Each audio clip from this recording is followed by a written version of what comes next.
governo do estado de Rondônia acabou de divulgar através da Gevisa e da CESAL o resultado das pessoas que foram confirmadas com coronavírus no estado de Rondônia. Total, são 413 pessoas que estão infectadas, sendo que dessas 413, 107 pessoas já foram curadas. Óbitos, infelizmente, aumentou mais um, agora são 11 pessoas que vieram a óbitos aí decorrentes da coronavírus. Pacientes internados, 77 pessoas estão internadas, sendo que dessas 77 pessoas internadas, 40 já foram confirmados que realmente estão com Covid-19 e 37 são suspeitos. Foram descartados num total de 1.393 pessoas que fizeram o exame e não estão com coronavírus. E aguardando o resultado no LACEN, 71 pessoas. Confirmados por municípios, os 413 casos confirmados de coronavírus em Rondônia estão nos seguintes municípios: 301 na cidade de Porto Velho, 62 na cidade de Ariquemes, 27 na cidade de Ji-Paraná, 7 na cidade de Ouro Preto do Oeste, 4 em Rolim de Moura, 3 em Candeias do Jamari, 2 em Jaru, 2 também em Urupá, 1 em Alto Paraíso, 1 em Buritis, 1 em Itapuã do Oeste, 1 em Pimenta Bueno e 1 em Vilhena. Esses são por municípios. Nesta terça-feira, dia 28, foram confirmados 20 novos casos de Covid-19 em Rondônia, sendo 16 em Porto Velho, 2 em Candeias do Jamari, e 1 em Jaru e 1 em Urupá. Um paciente de 64 anos de idade veio a óbito no início da noite desta segunda-feira, 27. Ele é do município de Porto Velho, estava internado no Centro de Medicina Tropical de Rondônia, Semetron. Pacientes internados por municípios. Dos 40 pacientes internados confirmados, 38 são em Porto Velho, sendo 25 no Semetron. O Semetron está no seu limite máximo de internação. 11 na unidade de assistência intensiva AMI, que fica ali na zona sul de Porto Velho, e 2 no Hospital de Base Dr. Ari Pinheiro. Há também 2 pacientes internados em Cacoal e no Hospital Regional. Dos 37 pacientes internados com suspeitas de Covid-19, 34 são em Porto Velho, 18 Semetron, 14 no Hospital de Base e duas crianças no Hospital Infantil Cosme Damião. Então essa doença não está pegando só adultos, não. Está pegando crianças também. Tem 2 internados ali no Cosme Damião. Há também um paciente suspeito internado no Hospital Regional de Extrema. É um paciente que falava bastante se estava na lista ou não. Não, ele está internado no Hospital Regional de Extrema. Confirmado aí para as pessoas de Extrema que estavam com a dúvida se realmente tinha ou não tinha. E 2 crianças internadas no Hospital Regional de Buritis. Em Rondônia, há 24 pacientes internados na unidade de terapia intensiva, ou seja, na UTI, 7 suspeitos de Covid-19 e 17 confirmadas. Então,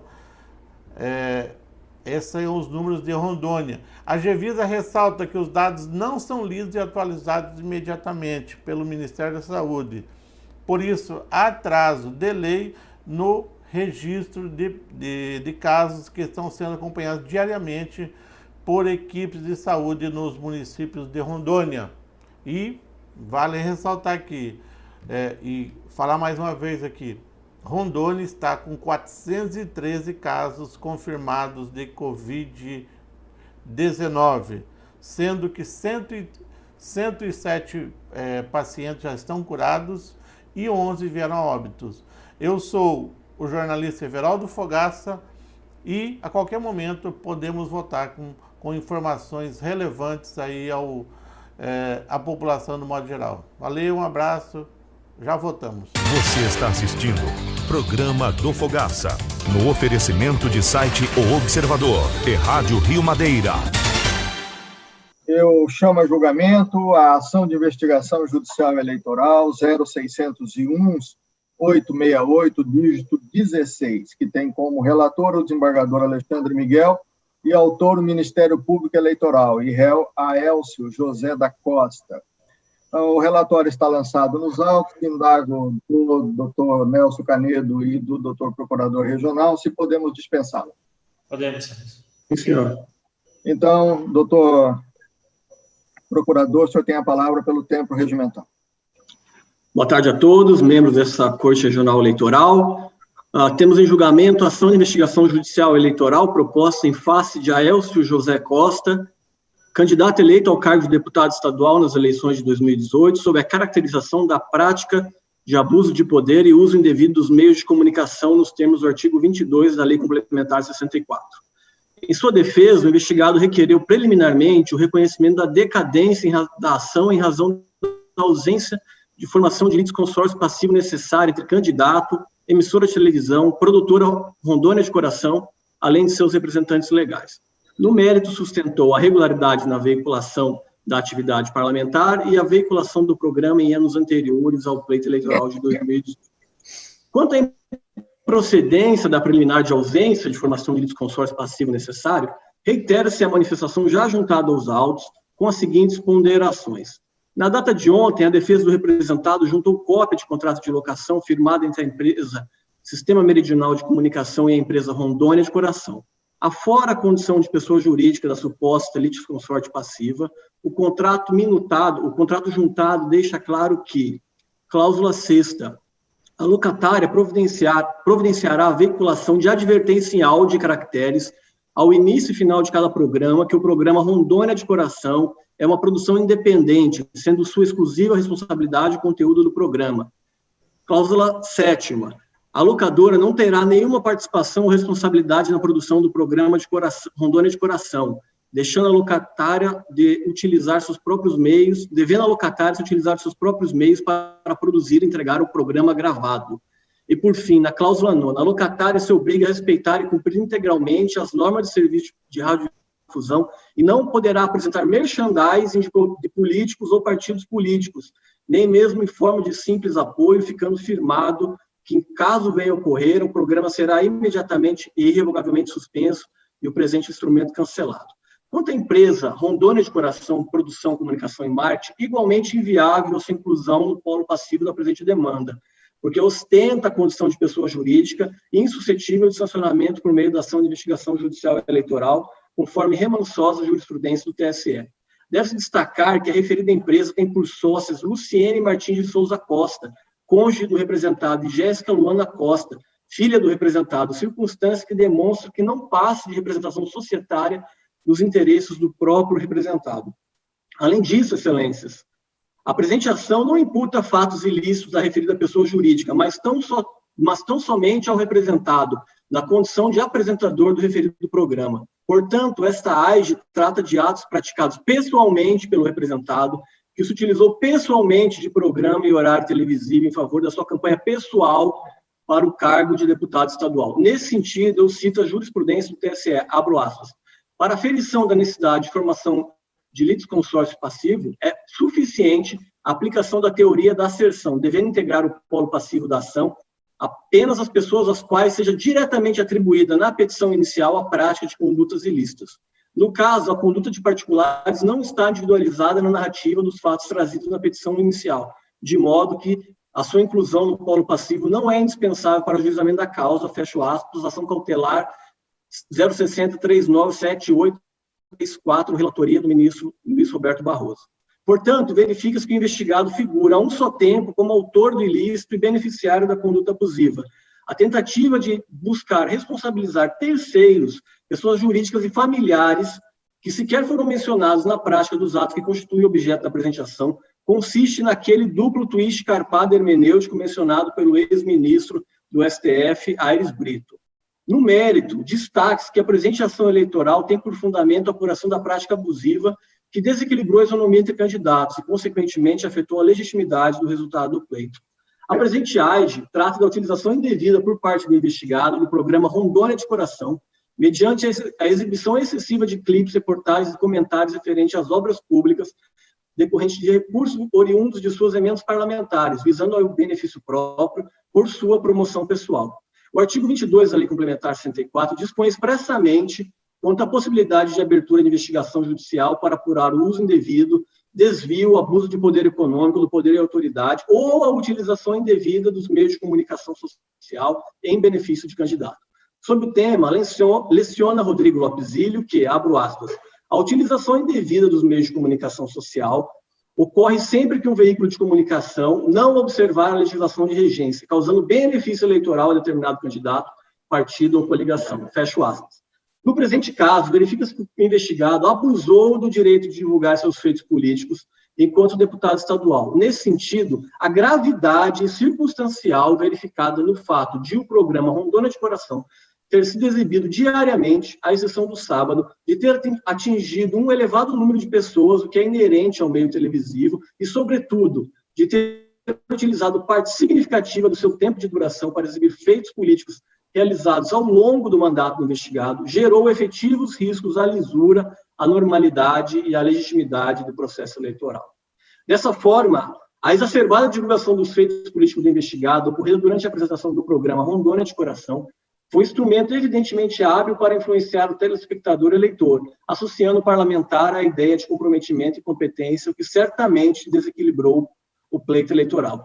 Conforme fartas provas já juntadas aos autos, que não foram contestados pela defesa do representado, apenas no mês de junho de 2018, o representado utilizou 570 minutos e 48 segundos, correspondentes a 39,6% do seu tempo de programa naquele mês, na divulgação de clipes, reportagens e comentários referentes a obras públicas decorrentes de recursos oriundos de suas emendas parlamentares. Apenas a título comparativo, conforme as informações obtidas do TRE, verificou-se que durante o tempo, todo o período de transmissão do horário eleitoral gratuito, a coligação inteira pela qual concorreu o investigado, Juntos por um Novo Tempo, usufruiu de 55 minutos de tempo de TV durante o horário gratuito, além de 99 minutos e 45 segundos destinados a inserções na programação.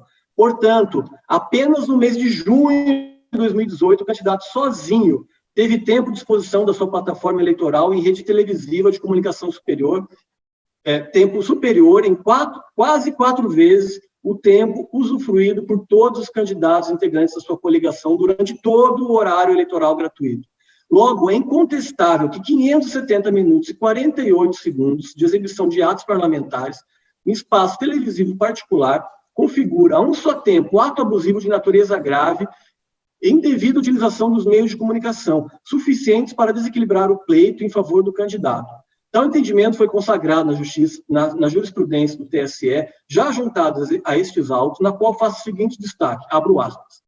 No que concerne ao uso indevido dos meios de comunicação, o entendimento jurisprudencial do TSE preconiza que a caracterização do ilícito decorre da exposição massiva de um candidato nos meios de comunicação em detrimento de outros, afetando a legitimidade e a normalidade das eleições. O Tribunal ACO consignou que as provas acostadas aos autos conduzem à configuração do abuso do poder econômico e uso indevido dos meios de comunicação, na medida em que ficou demonstrada a gravidade da conduta perpetrada pelo recorrente em relação à isonomia do pleito, bem como grande exposição do candidato em programas de televisão com a finalidade de promover sua candidatura. Fecho aspas.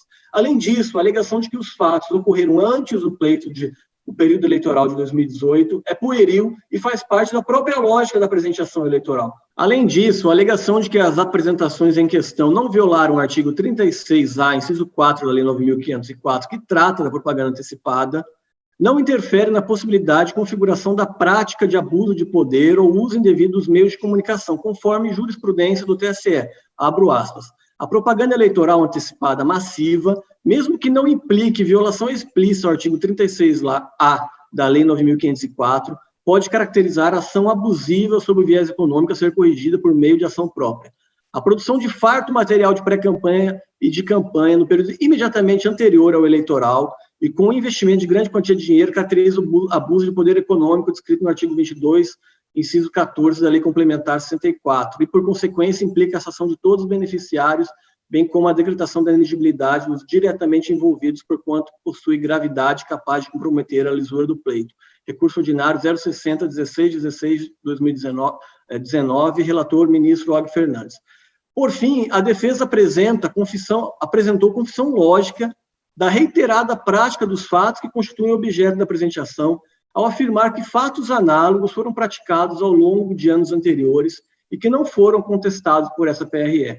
Ora, a uma, seria tarefa impossível realizar a análise tão extensa do referido programa. A duas, seria tarefa desnecessária, uma vez que o curto intervalo de um mês singular, imediatamente anterior ao início da vedação prevista no artigo 45, parágrafo 1º, foi suficiente para a demonstração e configuração da utilização indevida dos meios de comunicação, com a veiculação de propaganda eleitoral pessoal em volume quase 4 vezes superior ao tempo usufruído por todos os candidatos integrantes da sua coligação proporcional durante todo o horário eleitoral gratuito. Imaginemos, então, Vossas Excelências, o prejuízo causado pela utilização reiterada e sistemática anterior ao mês de junho de 2018, conforme destacado pela própria defesa do representado.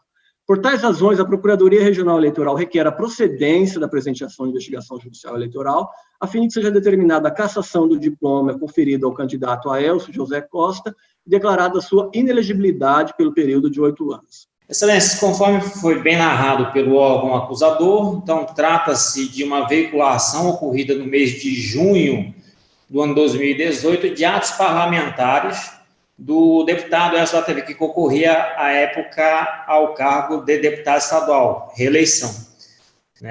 Tais atos parlamentares foram divulgados por meio do programa televisivo denominado Rondônia de Coração, veiculado na Rede Bandeirantes de televisão. Programa esse que possuía diversos quadros, dentre os quais o impugnado, então, pelo órgão acusador.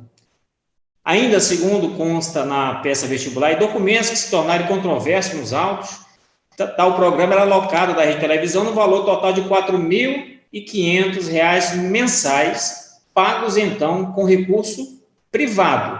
Não foi pago com recurso público. O valor, então, que foi gasto à época dos fatos foi R$ 4.500, conforme lá à frente a gente abordará com mais detalhes. Então, o objeto dessa divulgação dos atos parlamentares, senhor presidente, era tão somente dar ciência da população da atividade parlamentar, então, exercida pelo, então, deputado Aélcio da TV.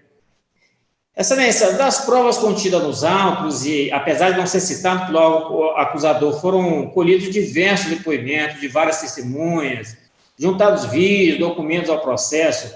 Observa-se, então, que desde o ano de 2016, que é veiculado os atos parlamentares do investigado pelo mesmo veículo de comunicação, ou seja, Rede Bandeirantes de televisão, pelo mesmo programa Rondônia de Coração, e sempre na mesma época, o mês de junho de cada ano. Então, foi veiculado no mês de junho de 2016, foi veiculado no mês de junho de 2017 e veiculado no mês de junho de 2018.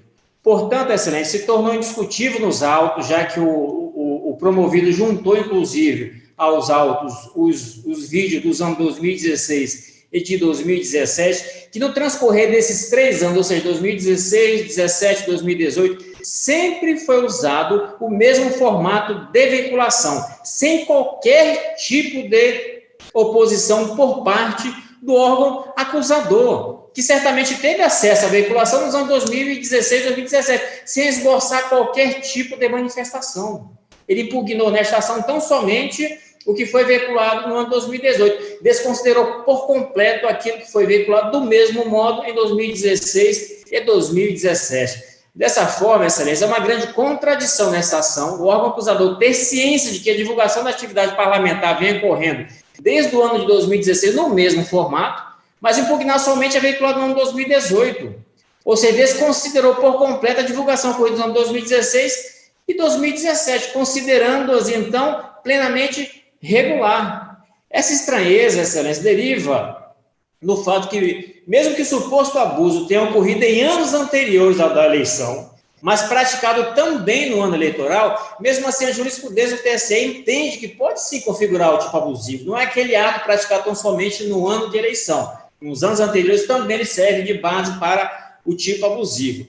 Dessa forma, Excelência, ao considerar regular as condutas praticadas pelo promovido nos anos anteriores, ou seja, 2016 e 2017, não poderia agora considerar irregular a perpetrada tão somente no ano de 2018. E nem se alega, Excelência, que a motivação é porque no ano de 2018 foi o ano em que se disputou uma eleição. Por quê? Porque no ano de 2016, de igual modo, teve uma disputa eleitoral municipal, mas teve, em que o promovido, à época, era cotado como eventual candidato a prefeito por esta capital. E apesar de não ter se lançado candidato por uma gama de fatores, lançou seu filho como candidato a vereador. Então, no ano de 2016, teve sim eleição, participação ativa do promovido como eventual pré-candidato à prefeitura, e mesmo assim, o órgão acusador considerou tal conduta, então, plenamente regular, com todas as venhas possíveis, enorme contrassenso. Quem teve acesso, Excelência, aos vídeos considerados irregulares pelo Ministério Público, tema desta ação, irá perceber sem maior dificuldade que não há qualquer promoção pessoal por parte do promovido, ou pedido de votos ou de apoio político. Tratou tão somente de divulgação de atividade parlamentar, por meio autorizado em lei. O artigo 73, inciso 6, a linha B, da Lei 9.504/97, autoriza, em ano eleitoral, a divulgação de publicidade institucional de atos, programas, obras, serviços e campanhas dos órgãos públicos estaduais, dentre os quais o da Assembleia Legislativa, órgão ao qual pertence o deputado Aécio. Salvo, logicamente, nos 3 meses que antecedem a data do pleito eleitoral, ou seja, a partir do mês de julho do ano da eleição é vedada essa veiculação. Na hipótese, ora estudo, foi veiculado no mês de junho, ou seja, o mês anterior. Ora, se pode a Assembleia Legislativa, no ano de eleição, divulgar os atos parlamentares por meio de propaganda institucional pago com recurso público, diga-se de passagem, o contrato de publicidade da Assembleia Legislativa gira em torno de 16 milhões anuais. Então, não há lógica alguma querer imputar suposto abuso de poder na divulgação de atividade parlamentar tema desta ação, que foi quitada com recurso particular no importe de R$ 4.500, conforme comprovou os documentos que foram juntados à defesa. Diga-se de passagem, esses R$ 4.500 de respeito ao programa como um todo, que tinham 4 quadros, dentre os quais o impugnado pelo órgão acusador. Então, fazendo a divisão correta, foi gasto nesse programa algo em torno de R$ 1.200. Então, como pode ser considerado abuso de poder do uso de meio de comunicação social o valor de R$ 1.200? É um contrassenso, o TSE por várias vezes já se manifestou, Excelência, que tal valor não pode ser considerado abuso de poder, ainda mais levando em consideração a envergadura da eleição que se está discutindo. Foi uma eleição, então, em nível estadual, o cargo disputado foi um cargo de deputado estadual. Se não bastasse, Excelência, tal tese, o inciso 4, artigo 36, da Lei 9.504, 97, sustenta que é plenamente legal e regular a divulgação da atividade parlamentar, por qualquer meio de divulgação, antes que ocorra a escolha dos candidatos em convenção. Então, artigo 36A, pode o parlamentar realizar a divulgação de atos parlamentares, debates legislativos, desde que não se faça pedido de votos. Então, o artigo 36A, Excelência, permite ao parlamentar a divulgação de seus atos quando se aproximam as eleições, em que ele próprio é pré-candidato. Isso é o pleno exercício regular do direito de prestar conta da atuação parlamentar, que, diga-se de passagem, está sendo cerceado pelo órgão acusador. A divulgação da atividade parlamentar na ótica do órgão acusador, então, é algo criminoso que não pode ocorrer. Então, se um parlamentar tenta divulgar os feitos seus, é considerado ilícito. Então, ele faz o ato, mas não pode divulgar. E cadê o princípio da publicidade exigida do agente político na Constituição Federal? Esse próprio tribunal, o nosso TRE, já teve a oportunidade de enfrentar tema idêntico ao debatido, quando julgou no ano de 2014 a AGE 77424, de relator desembargador Rússio do Queiroz Costa, que possui a seguinte ementa, abre aspas, ação de investigação judicial eleitoral, eleição de 2014, conduta vedada, abuso de poder político, preliminar, lispendência, feitos autônomos, mérito, atividade parlamentar, divulgação, sites, possibilidade.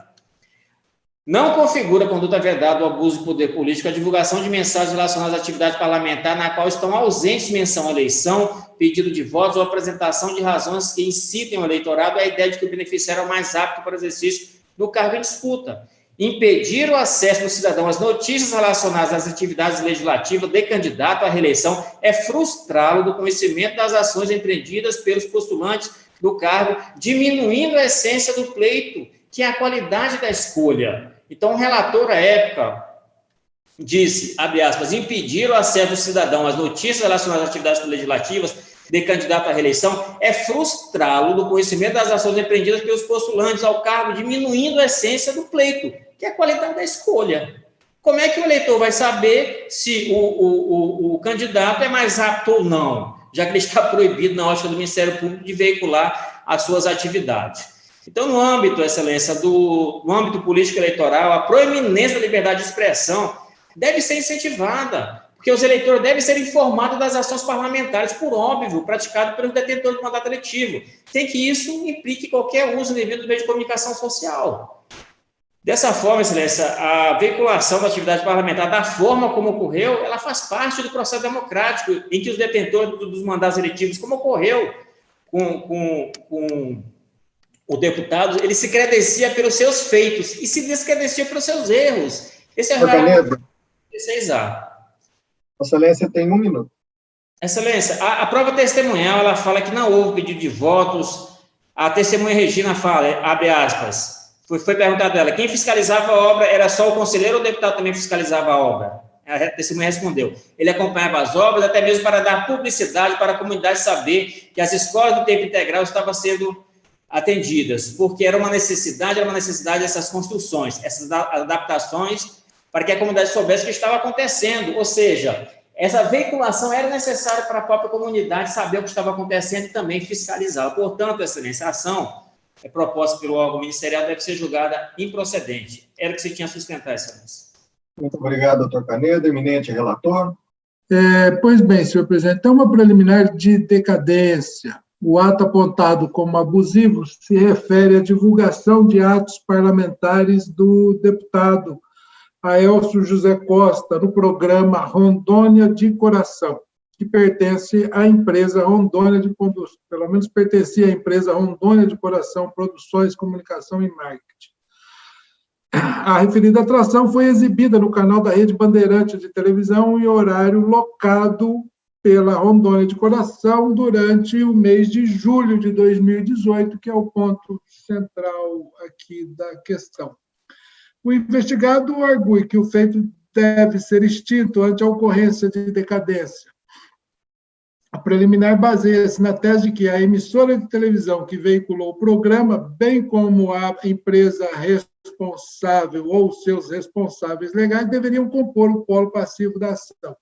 Isso porque haveria litisconsórdio passivo necessário entre o responsável pela conduta irregular e o candidato beneficiado. Uma vez que foi proposta apenas em face do candidato, a ação deveria ser extinta, porque não há possibilidade de chamamento ao processo das demais partes ante a ocorrência da decadência para a propositura da ação.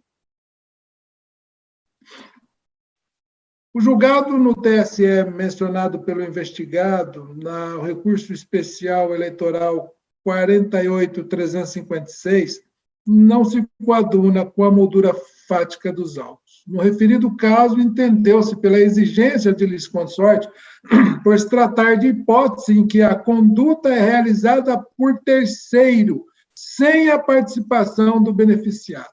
Nesse sentido, a ausência do responsável pela conduta prejudicaria a defesa do candidato, porque aquele que cometeu o ato seria mais apto para defender a legitimidade do ato praticado. Como se verá no caso dos autos, o próprio candidato beneficiado foi o autor da conduta imputada como ilícita, indevida e abusiva, não havendo se falar em participação de terceiros.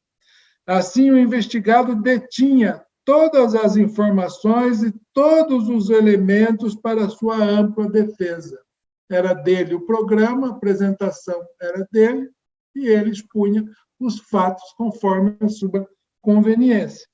Tanto que trouxe aos autos, sem qualquer dificuldade, todo o material probatório que julgou relevante para a sua defesa.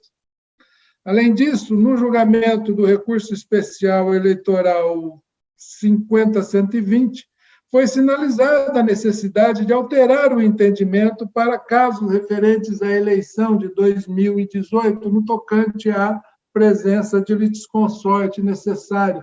Na ocasião, consignou o ministro Luiz Roberto Barroso o seguinte, vou só ler a parte que destaco. Não se nega que, muitas das vezes, a formação do litisconsorte contribui para a defesa dos litisconsortes. No entanto, não se forma litisconsorte para atingir essa finalidade, mas sim para preservar a eficácia e a adequação da tutela jurisdicional. Não se trata de atribuir a um réu a defesa da legalidade de um ato da qual não participou. Nesse caso, o responsável pelo ato pode, inclusive, ser chamado a atuar como testemunha no interesse da defesa. E, no caso de falta de provas, a improcedência da ação seria uma consequência natural e esperada. Não há nenhuma menção da prática de um ato ativo praticado por nenhum dos representantes legais de pessoas jurídicas. O que há é apenas uma referência genérica e abstrata do representado, dizendo da necessidade desses entregarem a apresentação. Mas não há em efetivo, seja pelo autor da ação, seja pela própria contestante, nenhuma referência, nenhum ato, nenhuma vírgula sobre atos praticados por terceiros que possam ter beneficiado o representado. O material de propaganda do candidato foi veiculado em horário locado pela empresa Rondônia do Coração, conforme comprova a nota fiscal juntada aos autos. O quadro era sempre apresentado pelo investigado, como se verifica-se dos vídeos apresentados em juízo nos IDs que me refiro. Assim, a emissora não possui qualquer responsabilidade sobre o conteúdo do programa. E quanto à produtora Rondônia do Coração, conforme o contrato juntado aos autos no IT tal, contrato social, trata-se de empresa familiar do próprio candidato, cuja propriedade é da esposa do investigado, casada em regime de comunhão parcial de bens com ele e também de sua filha. Aliás, abro aqui um parênteses para referir que no dia 27 de março do ano passado, essa empresa foi voluntariamente extinta. Essa empresa, Rondônia do Coração, já não mais existe. Pelo documento, verifica-se, portanto, que a esposa do candidato possuía 99% do capital da empresa e a outra titular, a filha Jéssica Luana da Costa, portanto, 1%, e era menor de idade na ocasião, representada pela própria mãe. Tanto que, em nenhum momento, portanto, o investigado informou qualquer pagamento que tenha efetuado, embora tenha trazido depois nota fiscal de pagamento com relação à alocação, mas não de que ele remunerava ou era remunerado pela empresa. Esses fatos revelam, portanto, a meu juízo, que o candidato, ainda que informalmente, detém ou detinha poder sobre a empresa Rondônia do Coração. Sob essa ótica, admitir a extinção do processo baseado na literalidade do ato constitutivo da empresa comprometeria a finalidade protetiva da norma excerta no artigo 22 da Lei Complementar 94, da Lei 6490. Logo, a empresa pertence ou pertencia ao próprio investigado. Ele próprio declarou isso em um dos programas que constituem a causa de pedir da demanda. Conforme prova nos autos, no ID 780837, no programa que foi ao ar no dia 5 de junho de 2018, em trecho a partir do tempo de 35 minutos e 30 segundos, o investigado fala das empresas que executam as obras da escola e então declara naquele momento no trecho que destaco: eu não tenho ninguém que tem construtora, eu jamais vou ter empresa em meu nome, de família, de laranja, de ninguém, jamais vou ter. A única empresa que eu tenho é a Rondônia de Coração, que quer dizer, eu e minha família temos essa pequenininha empresa Rondônia do Coração, e aí segue um comentário a látere. Portanto, não obstante tudo isso, como dito, o quadro com a publicidade das obras era sempre apresentado pelo próprio candidato. O programa Rondônia de Coração era produzido pela empresa homônima, de propriedade do investigado e de sua família, em espaço alugado na promoção de canal televisivo. O quadro em questão era apresentado pelo próprio investigado. Assim, resta para mim evidenciado que o investigado figura ao mesmo tempo como responsável pela conduta e seu beneficiário direto, pois detinha todo o poder sobre o programa que exibiu sua publicidade, ou a publicidade que está sendo aqui questionada e que era também o seu apresentador. E me pego, presidente, refletindo a questão da decadência em si, porque o objetivo maior é que se consuma a decadência. Nós estamos em jurisdição ordinária, digamos assim, em jurisdição primeira, não em grau recursal, como, no mais das vezes, o TSE decide e proclama, portanto, a extinção do processo. Na eventualidade de se reconhecer eventual necessidade de composição de litisconsórcio, ainda assim, a meu juízo, não estaria consumada a decadência, porque ao tempo em que a ação foi proposta e houve a citação do requerido, não havia passado prazo nenhum, tanto isso é verdade que estamos hoje aqui reunidos para a decisão deste caso. E também o contrato que foi apresentado, o contrato de locação, ele é de 2015 e não demonstra que estaria ainda em vigor, porque a vigência dele seria de apenas 1 ano e há na cláusula 7ª a asserção de que a empresa não teria a empresa de televisão não teria qualquer responsabilidade pelos atos praticados pelo Rondônia do Coração. Então, nessa perspectiva, senhor presidente, eu estou encaminhando o meu voto para rejeição desta preliminar, haja vista que não há possibilidade, seja a integração de pessoa jurídica no polo passivo da AIGE, seja porque não há, em resumo, nenhum fato, nada, exclusivamente nada, atribuível a outras pessoas que não o próprio representado. Sequer a representante legal da empresa, que, a meu sentir, o representante legal de fato também é o representado. Então, nesses termos, eu encaminho pela rejeição da preliminar de decadência, senhor presidente. Existem fartas provas no processo demonstrando que o representado, utilizando-se de meio de comunicação a título de prestar contas de sua atuação parlamentar, usou indevidamente meio de comunicação para angariar simpatia, sendo sua conduta potencialmente capaz de influenciar os eleitores e o resultado da eleição que concorreu posteriormente. A reiterada divulgação de seus feitos parlamentares, especialmente da destinação de recursos do orçamento do Estado diretamente para as escolas, colocando-se subliminarmente como responsável por obras públicas em grande quantidade de veiculações e em tempo de exposição que nenhum outro candidato ou partido teve, nem mesmo os que possuíam mandato eletivo, tornam o representado um concorrente praticamente imbatível.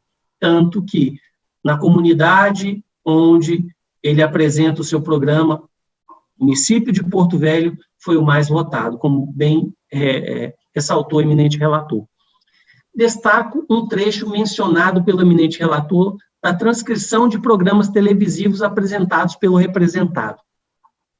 Aspas, nós vamos continuar fazendo isso, colocando emendas nas escolas e acompanhando a evolução delas. Fecho aspas.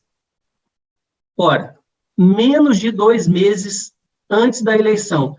E aí o que é mais importante, cerca de 6 meses antes do fim do mandato eletivo que ele cumpria. O que significa vamos continuar fazendo isso? Vamos continuar fazendo isso?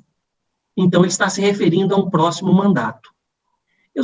São várias transcrições que o eminente relator trouxe que comprometem completamente a lisura da utilização do meio de comunicação para prestar contas aos eleitores. Mas esse trecho me chamou muita atenção, porque nós vamos continuar naquela modéstia do nós.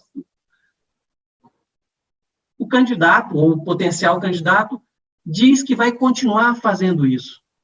Então, se ele está a 6 meses do fim do mandato, a 2 meses das eleições, o que é essa sugestão? O que nós vamos continuar fazendo quando?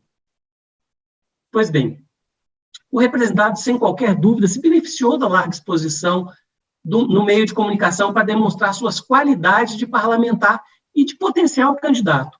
O fato de ter realizado a mesma propaganda em anos anteriores, antes do ano eleitoral, ao invés de servir de atenuante, no meu sentir, agrava a conduta, pois dá a nítida demonstração de que se tratava de uma ação de longo prazo, com o objetivo de se tornar muito mais popular e conhecida entre o eleitorado. O artigo 22 da Lei Complementar 64 de 1990 estabelece uma esfera de realidade cujos limites não aparecem bem precisados no seu enunciado, devendo ser delimitados no caso concreto. E a análise deste processo deixa evidente o excesso no direito de divulgação da atividade parlamentar. Conforme lição de José Jairo Gomes, aspas, não pode o detentor de cargo eletivo fazer sua prestação de contas plataforma para lançamento de futura candidatura. Fecho aspas.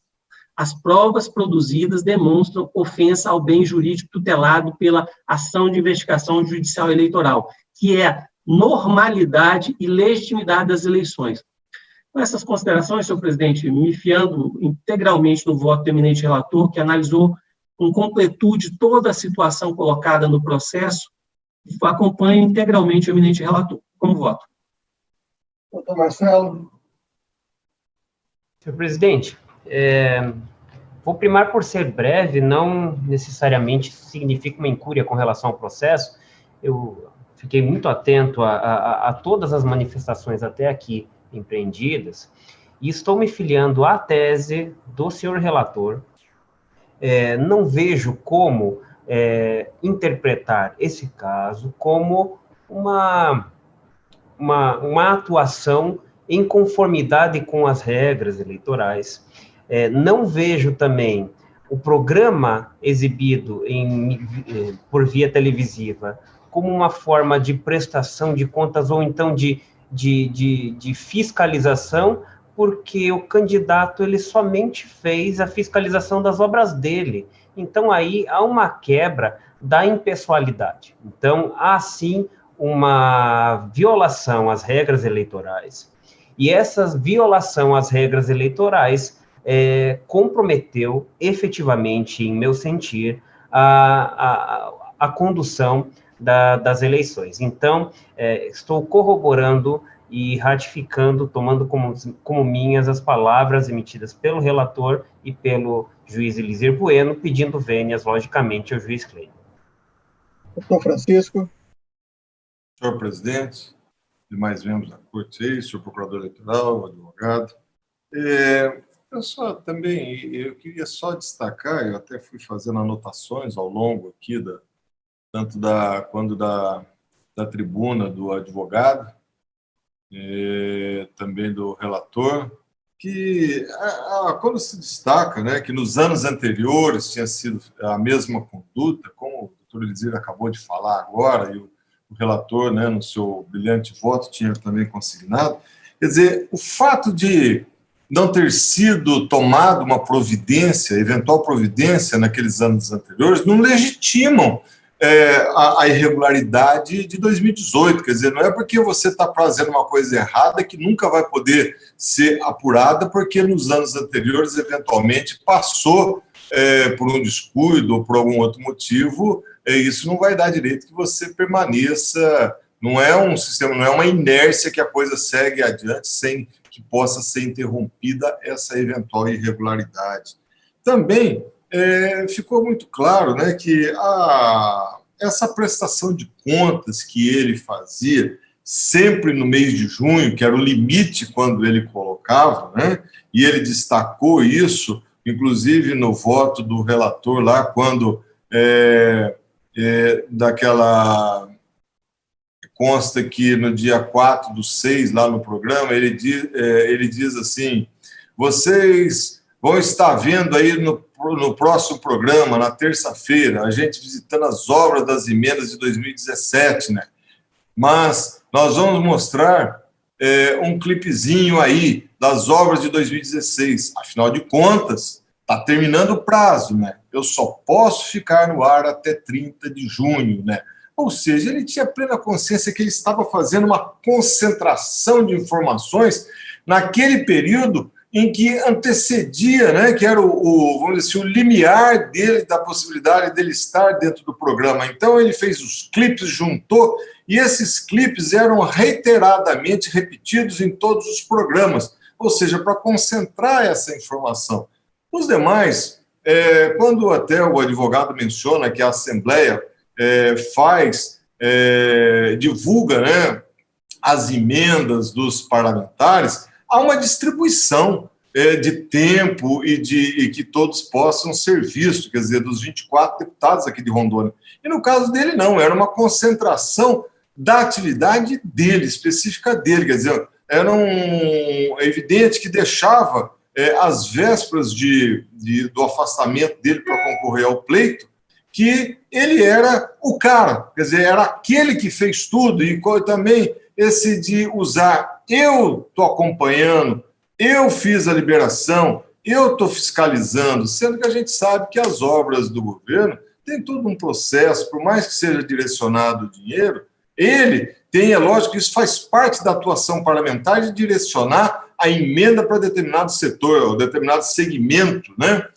Mas não quer dizer que é ele o responsável pela obra, pela elaboração, e somente ele. Portanto, eu tenho que, com as considerações feitas tanto pelo relator, pelo doutor Elizir, acrescentadas finalmente também aí pelo juiz Marcelo, é duro a gente ser o último, né, porque sobra pouca coisa a acrescentar, mas também pedindo vênia ao doutor Clênio e ao advogado, brilhante advogado, que foi meu aluno na faculdade, muito sinto honrado de tê-lo aqui nessa sessão.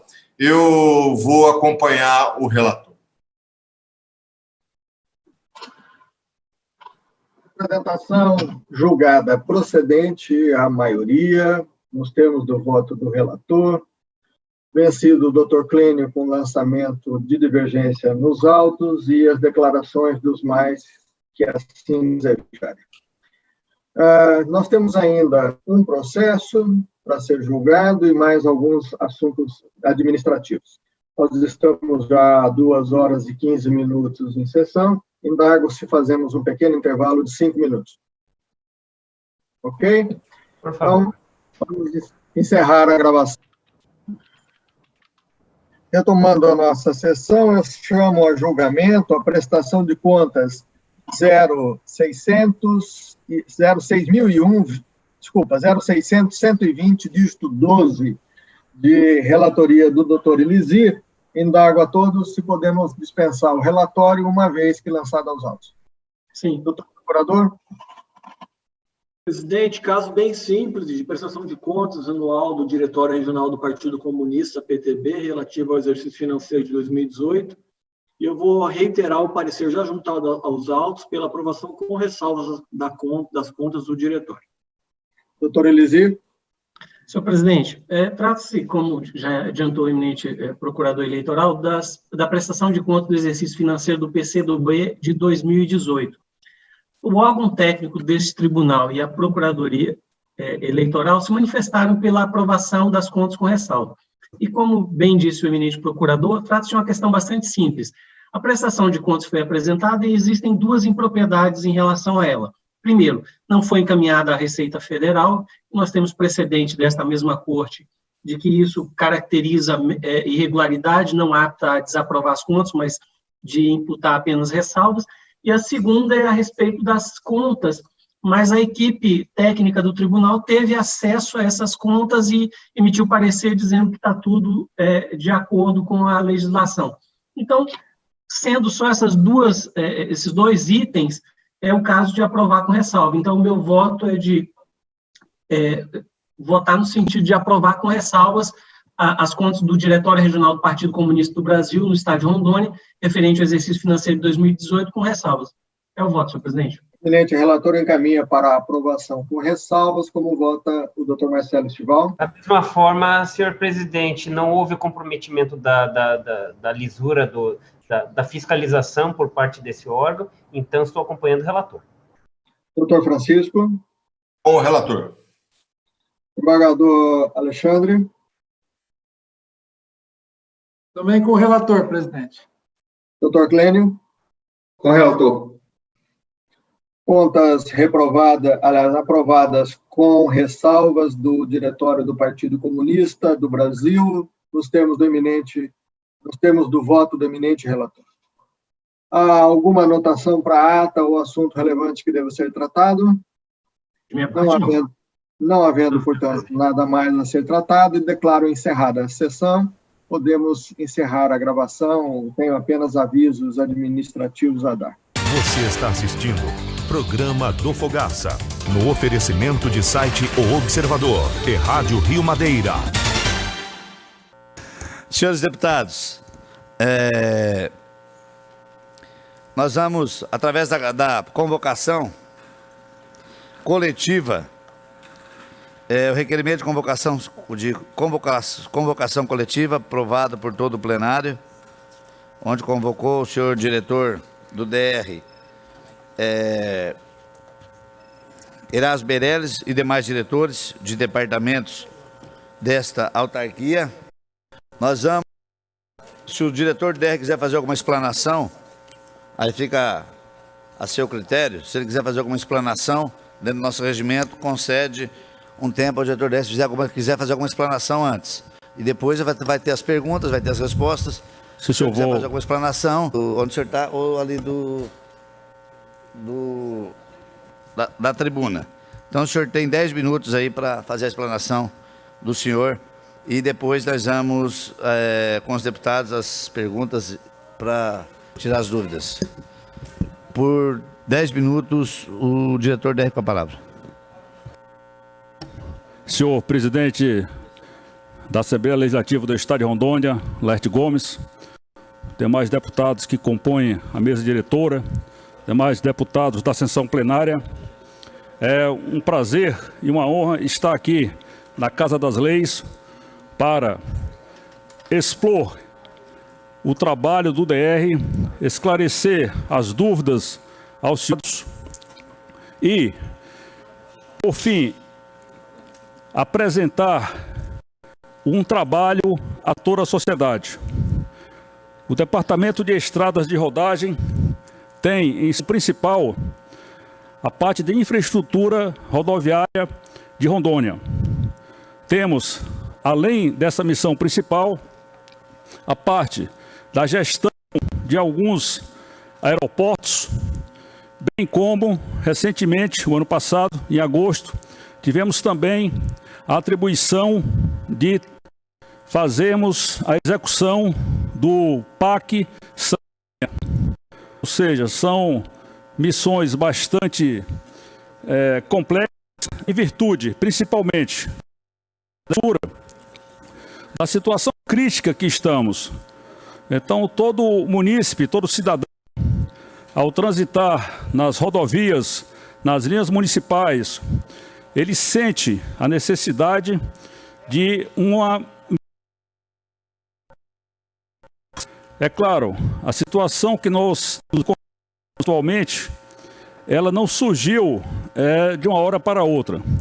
Ao longo dos anos, claro, certamente por outros problemas, quer financeiros, quer talvez de gestão, não é possível dar a necessária atenção, manutenção de nossas estradas, de nossos aeroportos e do nosso saneamento.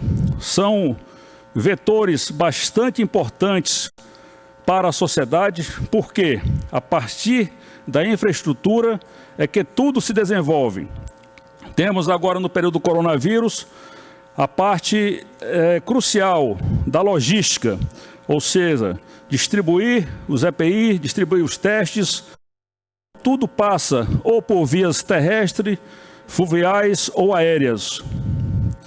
Eu estou aqui com alguns dos nossos coordenadores, são técnicos que conhecem a sua atribuição. O nosso governador, o Coronel Marcos Rocha, ele, em todas as suas nomeações da sua equipe de assessoramento, atribuiu a pessoas realmente técnicas para que o trabalho que o Estado tem que produzir realmente seja de qualidade, com menor custo efetivo e a população tenha realmente esse trabalho entregue com maestria. Em relação ao DR, assumiu o DR dia 1º de janeiro de 2019. É um gigante de engenharia. E, de imediato, verifiquei que alguns processos, procedimentos teriam que ser ajustados. É claro, quando se fala em engenharia, temos 3 vetores: pessoas, recursos e equipamentos. Juntamente com minha equipe, porque ninguém faz nada sozinho, de maneira célere para que esses vetores tivessem a sua adaptação para que o resultado realmente fosse atingido. Tivemos, o ano passado, situações de restrições orçamentárias, teto de gastos. Estamos tendo, infelizmente, esse ano, uma pandemia que estamos lutando bravamente para vencer os obstáculos. É claro que para todas essas guerras é necessário o esclarecimento, a ação conjunta dos nobres parlamentares, porque são realmente os fiscais do Executivo e têm a grande missão de fiscalizar o Executivo e fazer com que essas ações tenham a sua efetividade.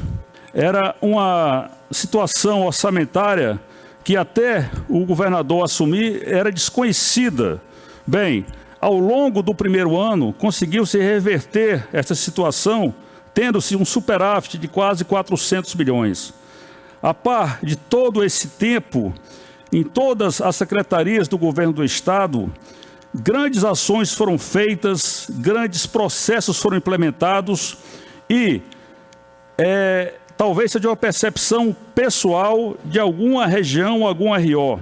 Mas temos, em grande parte, um trabalho efetivo, inclusive com novas tecnologias e trazendo economicidade ao Estado. Qual seja, anteriormente, o tapa-buraco era feito apenas com massa asfáltica.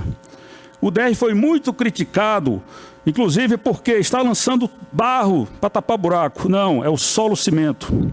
Então, graças ao nosso engenheiro Carlos, um grande conhecedor de tecnologias de recuperação de pavimentação asfáltica, foi feito um vídeo sobre como essa tecnologia, na qual o que acontece? Temos a argila, colocamos uma percentagem de 10% a 12% de cimento, e com isso, colocamos naquele buraco.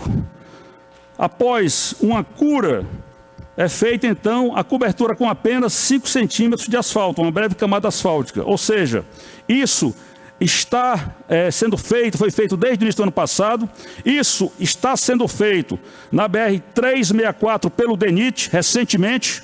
Isso foi feito na época que a 319 foi construída, foi feita antes de colocar o asfalto com solo cimento.